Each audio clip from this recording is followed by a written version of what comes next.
नमस्कार पशुपालक मित्रांनो, मी डॉक्टर शैलेश लोखंडे. पशुरोग निदान व उपचार या माझ्या मराठी यूट्यूब चॅनलवर मी आपल्या सगळ्यांचे मनापासून स्वागत करतो. आज आपण ज्या विषयावर बोलणार आहोत तो विषय आहे ट्रान्सफॉर्मेशन किंवा ज्याला आपण कड ट्रान्सप्लांटेशन म्हणतो. तर ट्रान्सफॉर्मेशन किंवा कड ट्रान्सप्लांटेशन काय आहे याविषयी आज आपण बोलणार आहोत. आणि ही खूप सोपी पद्धत आहे आणि ही कशासाठी वापरली जाते, कधी वापरली जाते, कोणत्या जनावरांमध्ये वापरली जाते आणि नेमकं ट्रान्सफॉर्मेशन किंवा कड ट्रान्सप्लांटेशन म्हणजे काय या विषयावर आपण सविस्तर बोलणार आहोत. बरेचदा शेतकऱ्यांना या प्रॉब्लेमला समोर जावे लागते, पण शेतकऱ्यांना हे माहीत नसल्यामुळे किंवा पशुपालकांना हे माहीत नसल्यामुळे ते यापासून वंचित राहतात. तर ते वंचित राहू नयेत, त्यांनाही सुद्धा हे माहीत असावे म्हणून आपण ही माहिती आज आपल्यासमोर घेऊन आलेलो आहोत. तर आपण हा व्हिडिओ शेवटपर्यंत नक्की पहा. आणि जर तुम्ही माझ्या चॅनलला नवीन असाल किंवा आत्तापर्यंत तुम्ही माझ्या चॅनलला सबस्क्राईब केले नसेल तर कृपया माझ्या चॅनलला लाईक, शेअर आणि सबस्क्राईब करा. सोबतच बेलवाल्या आयकॉनवर क्लिक करून ऑलवाल्या ऑप्शनवर सुद्धा क्लिक करा, म्हणजे माझ्या येणाऱ्या प्रत्येक नवीन व्हिडिओची नोटिफिकेशन तुम्हाला वेळोवेळी मिळत राहील.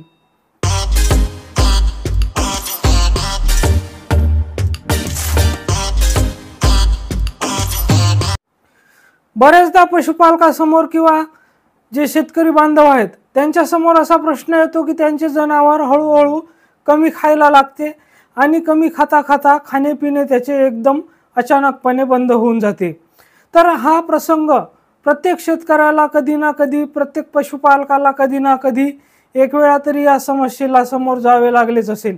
त्यांची गाय असू द्या, म्हैस असू द्या, बैल असू द्या किंवा शेळी असू द्या, या जनावरांमध्ये कधी ना कधी हा प्रॉब्लेम त्यांना फेस करावा लागला असेल.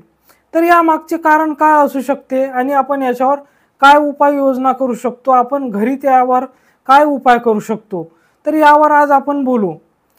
तर बरेचदा असे होते की आपल्या जनावरांमध्ये जसे की गाय, म्हैस, शेळी, मेंढी किंवा बैल याच्यामध्ये क्रॉनिक ॲसिडोसिस असतो किंवा ॲक्यूट जरी ॲसिडोसिस असला तर काय होते की त्यामध्ये रुमेनची जी pH असते ती चेंज होऊन जाते, म्हणजे बदलून जाते.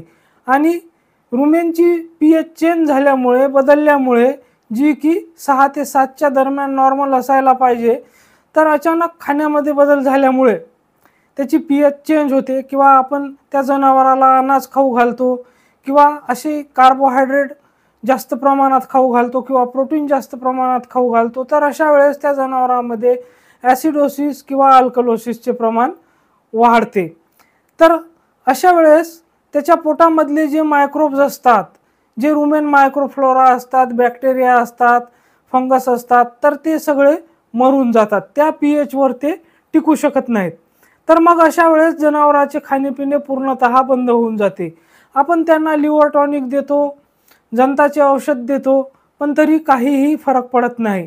किंवा बरेचदा असा होते की जे रुमेन असते ते इम्पॅक्ट होऊन जाते, म्हणजे जनावराच्या पोटामध्ये रुमेनमध्ये जो चारा असतो तो गच्च होऊन जातो आणि त्यामुळे जी रुमेनची गती असते, जी रुमेनची हालचाल असते ती बंद होऊन जाते आणि त्यामुळे जे मायक्रोफ्लोरा असतात ते मरून जातात. आणि अशा वेळेस आपण काहीही औषध त्या जनावराला दिले, कितीही आपण लिव्हर टॉनिक दिले किंवा कितीही रुमिनोटोरिक्स ड्रग दिले, जसे की आपण रुमेंटास बोलस, इकोटास बोलस, बायोबूस्ट बोलस किंवा रुमिन FS पावडर वगैरे किंवा बोलस देतो, जंताचे औषध देतो, पण जनावर त्याचा काहीही परिणाम होत नाही, जनावर खायला सुरुवात करत नाही. हा सगळ्यात मोठा प्रॉब्लेम असतो. तर मग अशा वेळेस आपण काय करायला पाहिजे? आपण बरेचदा त्याची ट्रीटमेंट करून डॉक्टरांकडून थकून जातो. डॉक्टरसुद्धा त्यांना भूक लागण्यासाठी जे मिथिल कोबालॅमाइन किंवा सायनोकोबालॅमाइन आणि फॉस्फरसचे जे कॉम्बिनेशन असतात ते सुद्धा देतात, पण जनावरात फरक दिसून येत नाही. तर अशा वेळेस आपण त्याला कड ट्रान्सप्लांटेशन किंवा ज्याला आपण ट्रान्सफॉर्मेशन म्हणतो, तर हे करू शकतो. आणि हे शेतकरी किंवा पशुपालक घरीसुद्धा कसे करू शकतात, तर हे कशा प्रकारे करायचे असते आणि नेमके काय असते, तर हे आता आपण बोलू. मग अशा वेळेस ज्या वेळेस जनावराच्या पोटामधले सगळे मायक्रोब्स म्हणजे पचन करणारे जे जंत असतात, जे मायक्रोब्स असतात ते मरून जातात। त्यामुळे जनावर आपण लिव्हर टॉनिक किंवा जंताचे औषध दिले तरी त्यामध्ये काही फरक पडत नाही, जनावर खायला सुरुवात करत नाही। मग अशा वेळेस आपण ट्रान्सफॉर्मेशन किंवा कड ट्रान्सप्लांटेशन करायला हवे।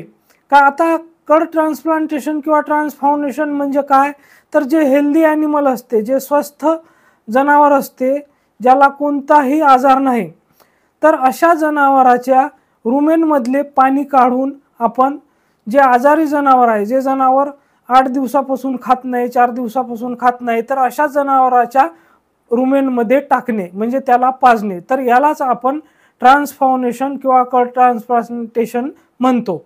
तर कड ट्रान्सप्लांटेशन किंवा ट्रान्सफॉर्मेशनमध्ये आपण काय करतो की याच्या 2-3 पद्धती आहेत। तर आपण एका पद्धतीद्वारे त्याच्या पोटामध्ये स्टमक ट्यूब टाकून त्याच्या पोटातले पाणी आपण बाहेर काढतो, आणि दुसऱ्या पद्धतीमध्ये जे पंप असते त्या पंपद्वारे, त्याला एक्स्ट्रॅक्शन पंप म्हणतात, त्या पंपद्वारे त्याच्या पोटातले पाणी काढून आपण आजारी जनावराला पाजतो। पण यासाठी आपल्याला डॉक्टरांची गरज असते। ही पद्धत आपण स्वतः पशुपालक किंवा शेतकरी स्वतः करू शकत नाहीत। तर यासाठी दुसरी सोपी पद्धत म्हणजे आपण काय करायचे आहे की जे आपले निरोगी जनावर आहे, मग ती शेळी असो, आता समजा आपल्याला जर बैलासाठी आपला बैल आजारी आहे, तर त्याच्यासाठी आपण गाईचे, म्हशीचे किंवा जी शेळी असते त्याचे पाणी वापरू शकतो, किंवा शेळी आहे तर त्याच्यासाठी गाईचे, म्हशीचे आपण वापरू शकतो। जेवढे रुमिनंट आहेत म्हणजे गाय, म्हैस, शेळी, मेंढी, तर यांच्यासाठी आपण कोणाच्याही पोटातले पाणी काढून कोणालाही पाजू शकतो। हे आपण गोष्ट लक्षात ठेवा। म्हणजे शेळीचे पोटातले पाणी काढून फक्त शेळीलाच पाजू शकतो असे नाही, किंवा गाईच्या पोटातले पाणी काढून फक्त गाईलाच पाजू शकतो असे काहीही नाही। तर यासाठी मग आपण काय करायचे की जे निरोगी जनावर आहे ते ज्या वेळेस रुमिनेशन करते, म्हणजे ज्याला आपण रवंथ म्हणतो, तर रवंथ करता वेळेस त्याच्या तोंडामधला घास काढून आपण असे 5-6 जनावराच्या तोंडातले घास काढून 4-5 वेळा 1 किंवा 2 लिटर पाण्यामध्ये त्याला मिक्स करायचे आणि ते गाळून घ्यायचे आणि आजारी जनावराला पाजून द्यायचे।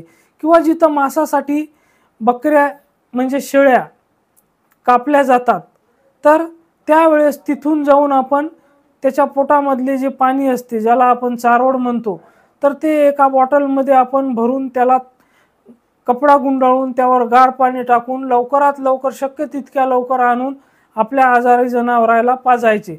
ही आपण ट्रीटमेंट 2-3 दिवस करायचे। हा उपचार जर आपण 2-3 दिवस केला तर आपले जनावर 100% खायला सुरुवात करेल। तर हेच आहे ट्रान्सफॉर्मेशन किंवा कड ट्रान्सप्लांटेशन। तर सोप्या भाषेत सांगायचे झाल्यास ट्रान्सफॉर्मेशन किंवा कड ट्रान्सप्लांटेशन म्हणजे काय, तर जे आजारी जनावर आहे, ज्याच्या पोटातील पचन करणारे सगळे मायक्रोब्स म्हणजे जंतू मेलेले असतात, तर त्याच्या पोटामध्ये आपल्याला रेडीमेड हेल्दी जनावराच्या पोटामधले जंत आणि न्यूट्रिएंट्स काढून टाकायचे आहेत। म्हणजे त्यामुळे काय होईल की ते जनावर खायला सुरू करेल। तर हा एक 100% रामबाण इलाज आहे। तर ही जी पद्धत आहे, तर या पद्धतीमुळे बऱ्याचशा पशुपालकांना किंवा शेतकरी बांधवांना याचा फायदा होईल अशी मला अपेक्षा आहे। धन्यवाद।